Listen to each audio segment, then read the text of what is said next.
We do things for seniors such as home health care. We have counselors here. We have a program for people with dementia. It's really a respite for families. We have the Meals on Wheels program. We have our senior centers. We do classes. We do blood pressure checks. We do anything a senior needs to help him or her to live their best life. That means that we have to be at the top of our game and make sure that we provide all the services, be ready for seniors, and help them to continue to live happy, healthy lives. A doctor, he and his wife moved here 20 some odd years ago. And when he started to decline, he refused our services because he didn't need that help. He could do it on his own. Now, his wife had passed the year before. Eventually, his family convinced him that we could come in 1 day a week, which we did do. And this seems to be the pattern too. If they allow us in 1 day, they see what we can do. And then we started 2 days a week, and then it built to 3 days a week. And then he was walking with the caregiver, and we ended up giving him 24-hour care. And they were our first member that received 24-hour care. And we were in their home with 3 shifts, and the family helped guide us. They were all there while we were there. And that particular doctor, he did pass away, and our home health aide was with him in the home when that happened. So it was really a great experience to work with that family. I would tell you that there's a humanity issue with taking care of seniors. And we have 400 seniors on a waiting list, already pre-qualified by federal standards, that we are not able to service. And I think, gosh, a waiting list for people that want a meal, that need in-house bathing or services, want to stay in their home, don't want to go to a nursing home. And if they can get services, we can make the difference between them staying at home and going to a nursing facility. So it's tough for me to think that there's 400 people in our community, they're eligible for our services, and there's not the budget to do it. We quantified the number of clients we served in our budget and came up with a number of $750 per client. That doesn't include transportation, which is a big part of what we do, but just the core stuff, the in-house services, what we do here with Alzheimer's patients and activities for people. And that was more like 1.6 million, and the number of people we served at $750. So that is an opportunity for people. I said it's an SOS. I mean, that we have this waiting list. So support our seniors, an acronym SOS.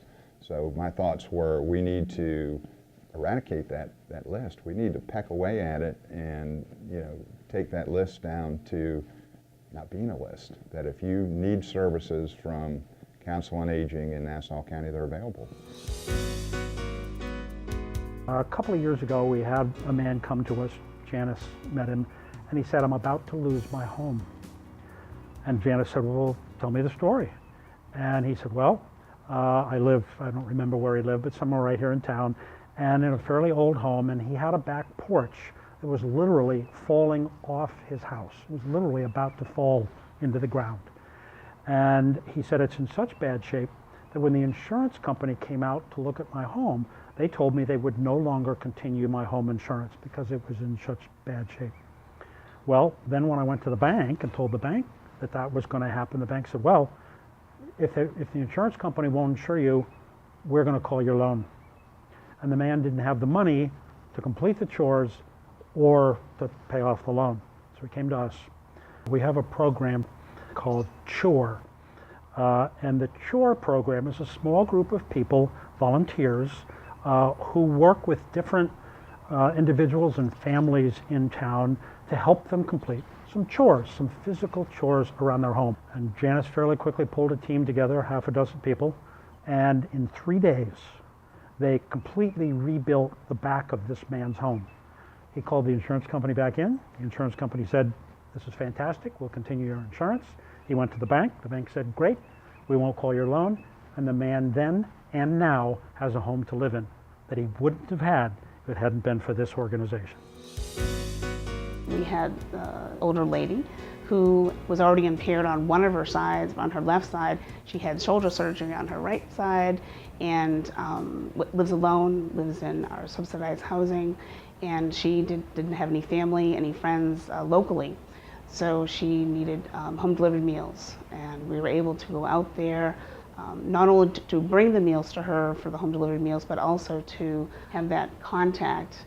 And actually, as it turned out, she was able to have a meal daily, Monday through Friday. So she had somebody coming into her home, checking on her, making she was okay and safe, and able to provide for her needs nutritionally. It spoke to my heart to know that what we do every day, even just a small thing like delivering meals, changes people's lives for the better. We serve the entire population of Nassau County, and whoever comes here to Nassau County, everybody. It's general public transportation. We are here for anybody and everybody. We serve a gentleman who is a dialysis patient.